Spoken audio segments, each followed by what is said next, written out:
Hi guys, how you doing?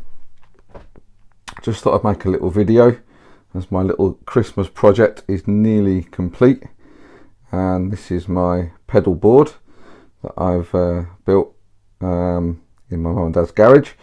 It's based on the pedal train design, so as you can see you've got these cross sections here which allow for cabling and things to run underneath and through, and as you can see there's a bridge at the back to enable kind of accessibility to pedals at the back, and then the M13 which forms a huge part of the sort of modulation and delay sounds. Contrary to popular belief, I'm not against digital effects at all.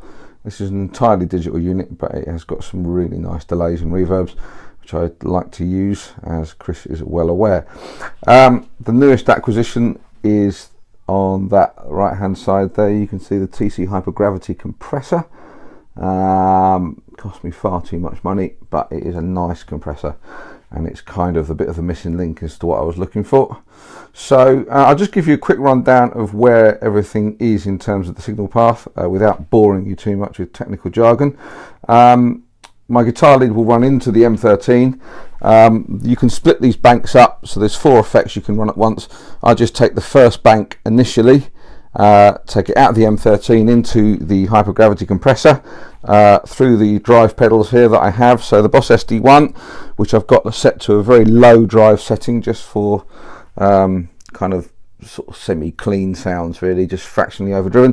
The 2 X drives, which are fantastic Tube Screamer clones. I cannot recommend them highly enough. John Joe put me onto these when I was speaking to him a few years ago. He says they're better than the Ibanez ones, and I happen to agree.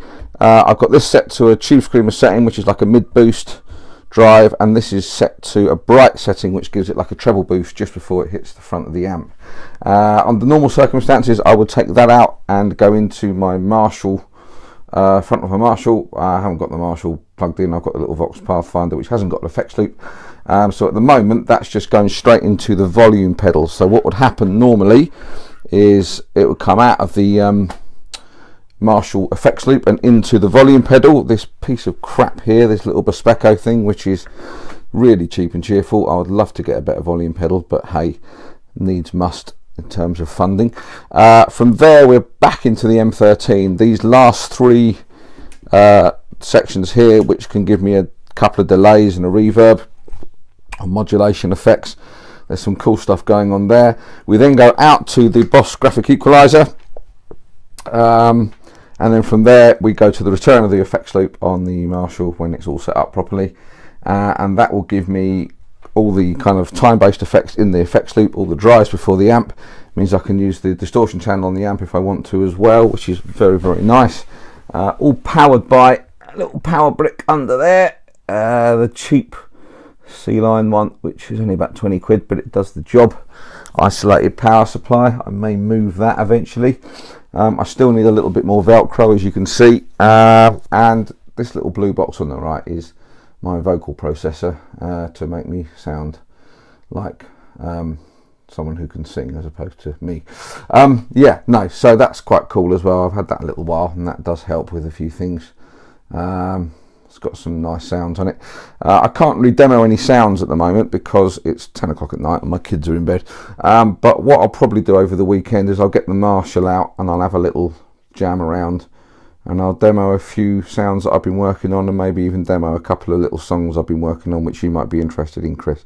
So anyway, I thought I'd just put that out there for you guys to have a quick look at.